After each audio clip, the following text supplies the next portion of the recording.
Hi friends, chana masala எப்படி செய்யறதுன்னு ஊற வைத்து வேக வைத்த சுண்டல், நறுக்கிய தக்காளி, வெங்காயம், ஒரு கடாயில் எண்ணெய் ஊற்றி கொஞ்சம் மிளகாய்த்தூள், கொஞ்சம் மிளகுத்தூள், சிறிதளவு இஞ்சி பூண்டு விழுது நன்றாக மிக்ஸ் செய்யவும். நறுக்கிய வெங்காயம், நறுக்கிய தக்காளி, சிறிது கல்லுப்பு நன்றாக வதக்க வேண்டும். கரம் மசாலா, மட்டன் மசாலா கொஞ்சம், தேவையான அளவு தண்ணி கொஞ்சம்.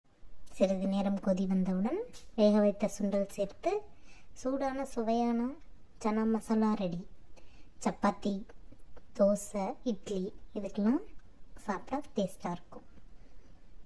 So thank you so much.